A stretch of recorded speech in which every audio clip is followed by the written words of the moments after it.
नमस्कार। एक छोटा सा डिस्क्लेमर देकर ये वीडियो शुरू करूंगा।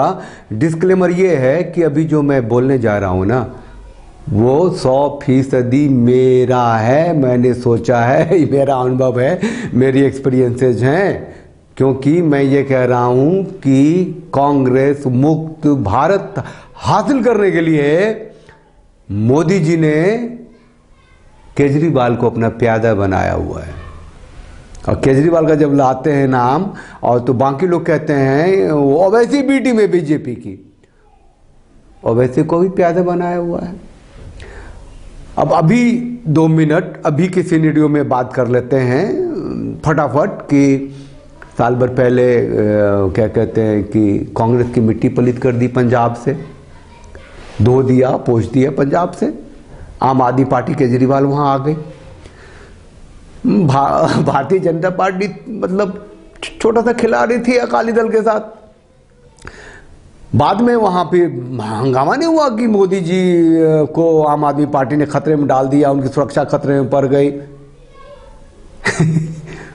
प्यादा बना के रखा हुआ है केजरीवाल को। उसके बाद देखिए, थोड़ा सा और पीछे जाइए, जब केजरीवाल उभर के आया तो गाली दे के आया था ना जितने राजनीतिक दल थे, कि शीला दीक्षित जी को कितनी गालियां दी थी। और जब चुनाव हुआ तो भारतीय जनता पार्टी को सिर्फ 4 सीट चाहिए थी, कोई जुगाड़ नहीं किया, केंद्र में मोदी आ गए थे। कांग्रेस की मदद से केजरीवाल की सरकार बन गई 3-4 महीनों के लिए। खैर वो नहीं दिया, चलो करो, कांग्रेस की मिट्टी पलीत करनी है, आज आ जाओ। ये क्या कहते हैं, कांग्रेस की मिट्टी पलीत होगी नहीं एनडीएमसी चुनाव में दिल्ली में। भारतीय जनता पार्टी 100 सीटों पे आई और सत्ता हो गई आम आदमी पार्टी की। चलो अच्छा है, उसकी तो है। गुजरात में कांग्रेस की मिट्टी पलीत कर दी। एक छोटी सी भूल चूक हो गई है हिमाचल में। वैसे कांग्रेस भारतीय जनता पार्टी के प्रवक्ता वो कहते हैं कि वो चेंज ओवर करती रहती है, वहाँ की जनता पहाड़ी प्रदेश है, 5 साल या 5 साल इसका ऐसा करती रही है, तो इस बार भी ऐसा ही हुआ है। लेकिन जो भी हुआ है, कांग्रेस की मिट्टी पलीत नहीं कर पाया क्योंकि आम आदमी पार्टी जीरो हो गई वहाँ भाई। यहाँ थोड़ी सी भूल चूक हो गई। वहाँ के जो नेता थे, लोकल थे या नड्डा साबित वहीं के हैं, उन लोगों को लगा वो गेम आ रहे हैं, चलो उसको हवा नहीं दिया आम आदमी पार्टी को ढंग से। पीछे चलते हैं, क्यों कांग्रेस मुक्त भारत जरूरी है, क्यों मोदी जी को प्यादे की जरूरत हुई भाई? हैं, नहीं कर सकते थे ना अकेले? देखिए, आज़ादी से पहले जो पहला प्रधानमंत्री होना था भारत का, उसके लिए भी चुनाव हुए थे। 15 देश में 15 कांग्रेस कमेटियां थी भाई लोग। 12 ने सरदार पटेल को वोट दिया था प्रधानमंत्री बनने के लिए, 3 ने वोट ही नहीं दिए थे। तो 100% वोट मिल गए थे सरदार पटेल को, 0 मत मिले थे जवाहरलाल नेहरू को, पंडित जी को। तो भैया वो कैसे प्रधानमंत्री बन गए? बने ना। अब जब भारत आजाद हुआ था तो बंटवारे के बाद आजाद हुआ था ना, तो हिंदू मुसलमान होके हुआ था, तो मुसलमान का देश पाकिस्तान बना था। तो भारत की जनता में तो ये था ही कि हिंदू देश है। अब था, इसका सबसे बड़ा उदाहरण तो ये है कि अब फिल्म सिटी को ले लो, मुंबई को, बॉलीवुड को। दिलीप कुमार मुसलमान थे, ये मधुबाला मुसलमान थी, मीना कुमारी मुसलमान थे, अजीत मुसलमान था, जॉनी वाकर मुसलमान थे, जगदीप मुसलमान थे, और बाकी बड़े बड़े सब हिंदू नाम से जाने गए, पहचाने गए। हिंदू होके जिए, धर्म से, आचार से, विचार से मुसलमान रहे। तो लेकिन 70s के आते आते बात बदलने शुरू हो गई। लगा कि एक पाकिस्तान तो मिला ही है, एक दूसरा बड़ा सा पाकिस्तान बनाएंगे।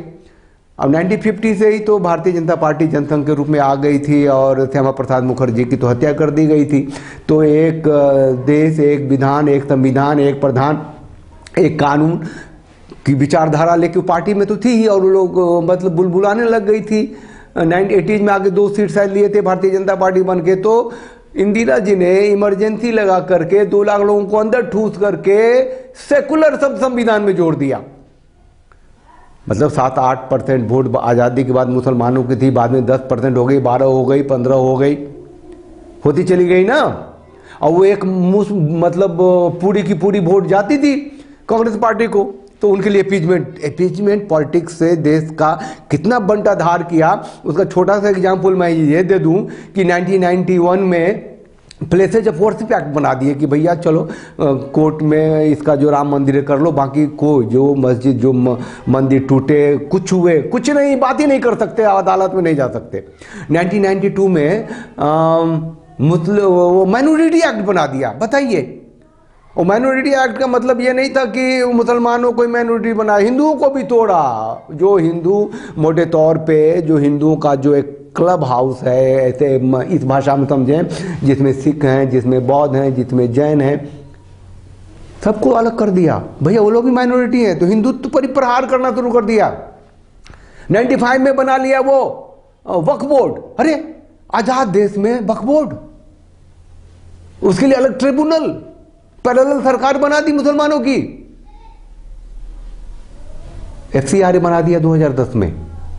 वो जो हवाला से आता था ना पैसे, उसको चैनलाइज करने के लिए वो जो आर्टिकल्स लेके जाते हैं विदेशों में हिंदुत्व के खिलाफ, वो जो फिल्में बनती हैं, वो जो फाइनेंस होता है, वो जो अपने ये क्या कहते हैं जो माओवादी हैं, जो नक्सलवादी हैं, वो सबको फाइनेंस कहाँ से आती है? जो जिहादी हैं कहाँ से आता है?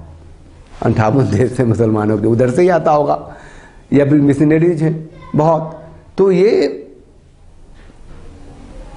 बहुत लंबी बात हो जाएगी, फटाक से ख़त्म करता हूँ, है कि नहीं। 2014 आते आते उन्होंने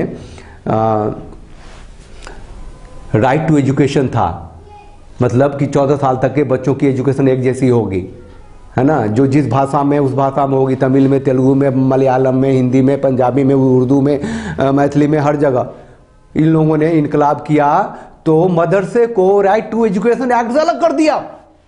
भैया ऐसा देश बना दिया, ऐसा देश बना दिया कि इसमें सेकुलरिज्म के नाम पे मुस्लिम परिस्थिति हो गई कि पैरेलल गवर्नमेंट खड़ी हो गई हर दिशा में, हर जगह, हर पॉकेट्स में। उसको खत्म करने के लिए मोदी जी को लगा सिर्फ हिंदुत्व से काम नहीं चलने वाला, ये देश जो है ऋषि परंपरा का देश है, हिंदू संस्कृति का देश है, बंटवारे के बाद देश है। फिर प्यादे चाहिए लड़ने के लिए, कांग्रेस को जड़ से खत्म करना ही होगा।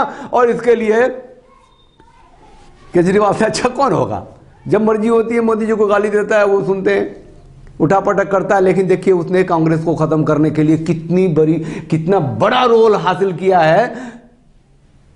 पंजाब से मिटा दिया, दिल्ली से मिटाया, यहाँ MCD से एकदम खत्म कर दिया, और हिमाचल में नहीं चली तो कांग्रेस आ गई। बताइए, गुजरात से एकदम खत्म कर दिया, देश से खत्म कर दिया। लगाए हुए कौन सा थिंक टैंक है, लगा दिए भारत जोड़ो यात्रा में जाओ।